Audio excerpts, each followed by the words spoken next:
Yesu ashimwe. Reka turirimbire Imana. Hari indirimbo iri kumfasha ya 81 mu ndirimbo z'agakiza,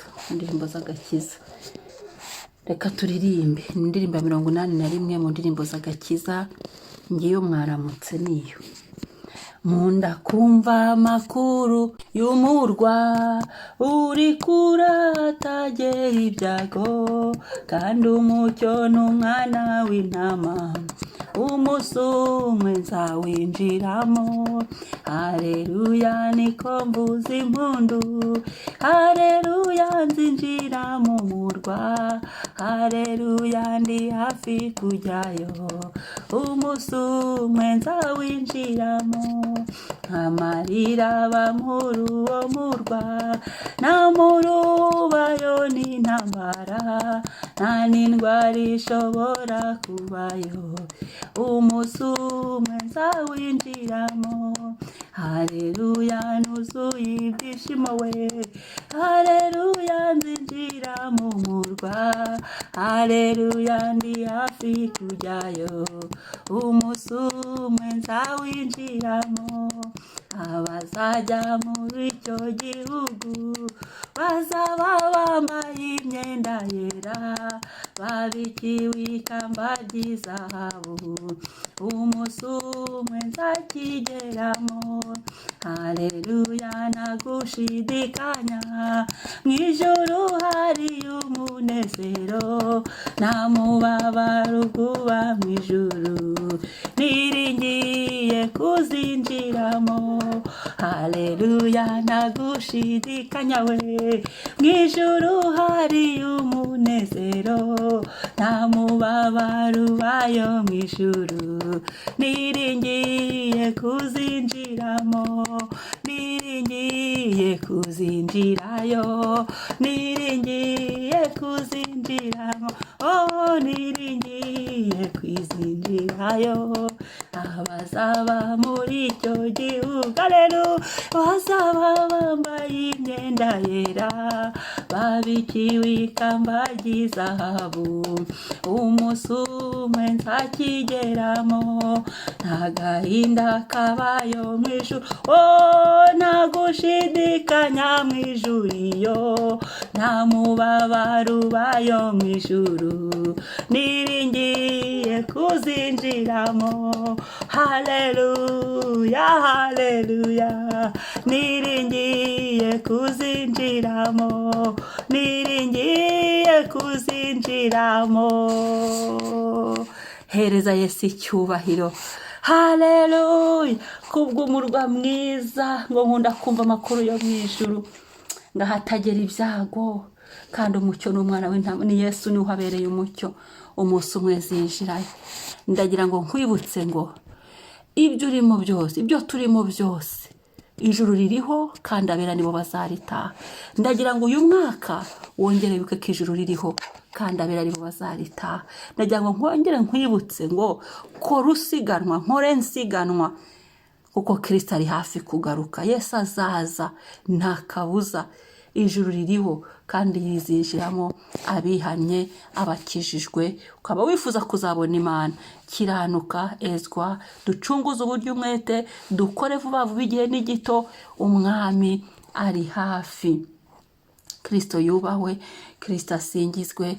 Ndagira ngo iyi ndirimbo tuyitekerezeho, wibaze tese ibyo ndimo Yesu aje yanjyana, aha mpagaze Yesu aje yanjyana, iki gitondo uko mbyutse Yesu aje yanjyana, ese ndatunganye, ese ndejejwe, ese koko Yesu arandeba akabona koko mbikwiriye, ndabikwiriye, se ndatunganye, ikanzu yanjye irameshe, irezi, nta kizinga na kimwe kiriho. Imana idutabare. Aha nahaweho kwisubiza, aha nahacu ho gusuzuma imitima yacu, nahacu ho gusuzuma imigenzereze yacu. Mbivuze mu gitondo kugira ngo buri munsi mu gitondo tujye twisuzuma, duhereze umunsi wacu Imana, ariko kandi tunabwira Imana ngo Mana, uyu munsi ufashe, uyu munsi unkomereze amaboko, uyu munsi urinde ikanzu yanjye kwandura, ntihagire ikizambuza kuba mu rurembo rw'ijuru, ntihagire ikizambuza kubana na Yesu, ntihagire ikizambuza kutagera mu gihugu cyo mu ijuru. Umuntu akabisengera, tugashinganisha amazina yacu, tugashinganisha ibyacu mu izina rya Yesu. Imana idutabare. Kwakira Yesu nk'umukiza ni ubuntu, ukaba utaramwakira ngo uzamubone, waba uhombye, kandi ukaba utari gukora neza ngo uzamubone, twaba turi kuruhira ubusa. Gukiranuka gusa niyo kode, umwami ahimbazwe. Reka dusome ijambo ry'Imana. Turasoma muri Ezekiyeli 18, igice cya 18, umurongo wa 21 kugera ku wa 23. Aravuga ngo, ariko umunyabyaha nahindukira akava mu byaha bye byose yakoze, agakomeza amategeko yanjye yose, kandi agakora ibitunganye bihwanye n'amategeko, ni ukuri azabaho, ntabwo azapfa. Ibyaha bye byose yakoze nta na kimwe kizamubarwaho, azabeshwaho nuko yabaye umukiranutsi. Muragira ngo nishimire ko umunyabyaha apfa? Ni ko umwami Uwiteka abaza. Ikiruta si uko yahindukira akava mu nzira ye mbi akabaho. Hariho akabazo. Imana idutabare. Reka twisuzume ngo ariko umunyabyaha nahindukira akava mu byaha bye. Yego, iki gihe ni igihe cyo kwihana. Turacyari mu ntangiriro z'umwaka, dusengera umwaka, turagiza Imana umwaka, twereka Imana ibyacu byose, twereka Imana urugendo rwacu rw'agakiza, urugendo rwacu rw'ubuzima, imibereho yacu, kugira ngo Uwiteka agumye abane natwe. Ariko kandi ntitwibagirwa ko ijuru ririho, ntitwibagirwa ko turi mu rugendo rujya mu ijuru, kugira ngo ducungane n'ikanzu yacu itandura, dugumye duhagarare mu gukiranuka. Kandi tumenye ko turi ku isi y'ibyaha, tumenye ko ibyo dukora turi kubikora handi ku isi, muri ya si yajugunywemo Satani, muri ya si ikorerwamo ibibi byinshi, kugira ngo twicunge, twiyeze. Ngari ku munyabyaha nahindukira akava mu byaha bye. Aho dutandukana n'abapagani nuko twebwe twicara tukabyihana, amaraso Yesu akatweza, tukongera tukaba bazima, tukaba bashya muri Yesu Kristo. Haleluya. Ngari ku munyabyaha nahindukira akava mu byaha bye, turihana. Turi ku isaha y'ibyaha biri, turabyihana, turaza tukihana, tugasaba Imana imbabazi, hanyuma tukiyeza, tukiyuhagira n'amaraso ya Yesu Kristo. Reka nkwibutse iki gitondo ko kwihana kwatura ibyaha. Muri iki gihe ubwira umuntu ku byaha, abantu ukabona ukoze ahantu habi cyane, abantu ntibagishaka kwihana.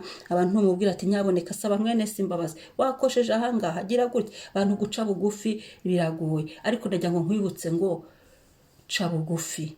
Yesu azajyana abakijijwe.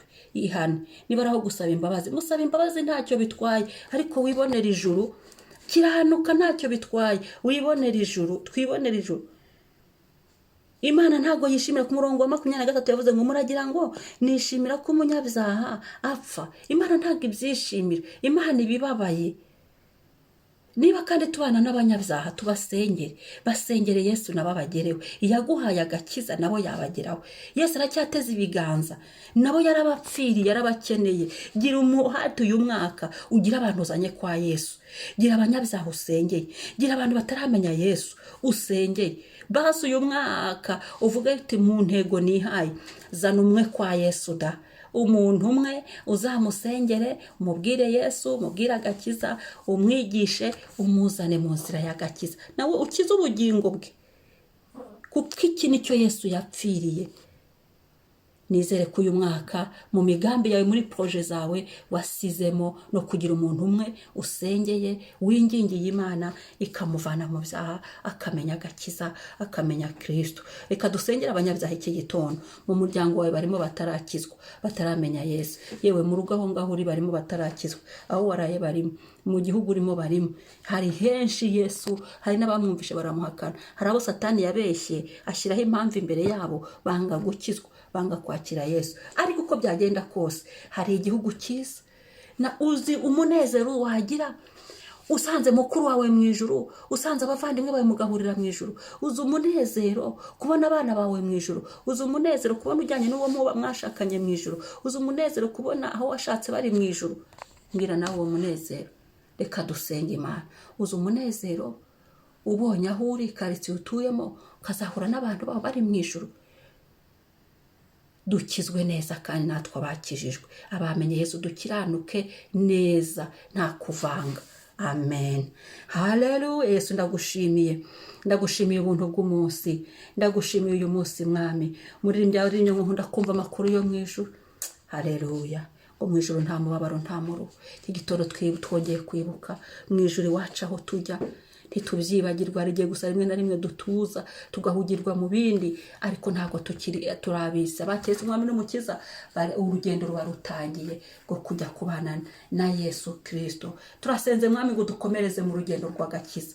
Dukomeze mwami, dufata amaboko Yesu, komeza intambwe zacu, dukomeze mu nzira tunyuramo duhura na byinshi, tubashishe. Jambo ry'Imana ngo nshobozwa byose nawe Mana. Umpa imbaraga, duha imbaraga mwami zo kunesha ibyaha, duha imbaraga mwami zo kubashishwa byose nawe, duha imbaraga mwami zo gutinya icyaha, zo guhunga icyaha. Abantu bongere basome ijambo, abantu bumvira ijambo icyo rivuga, abantu twemere kwicara ku birenge byawe nka Mariya, dutega amatwi icyo ushaka kuvugana natwe mwami, icyo ushaka mu ijambo ryawe aricyo dukora, icyo ushaka aricyo tujyamo, mu izina rya Yesu. Haleluya.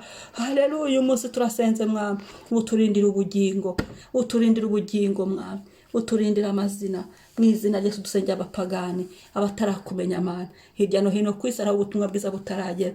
Mu miryango yacu harimo abatarakumenya, mu nshuti zacu harimo abatarakumenya mwami Yesu. Aho dutuye hari abatarakumenya, aho twashatse hari abatarakumenya, hari n'ababanye nabo bakanyira bataramenya Yesu. Mu bana bacu hari abana batarakumenya.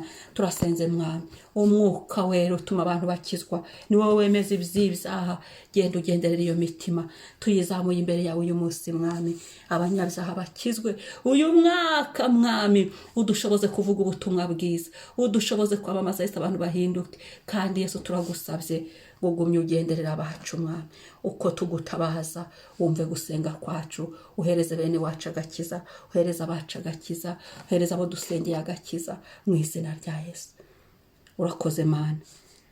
Ibyo byandikwe mu kirere cyacu ko Yesu twifuza ko abacu bakizwa, kandi twizeye ko bari bukizwe, twizeye ko imiryango yacu bari bukizwe, twizeye ko abantu bari buhinduke bakareka ingeso mbi.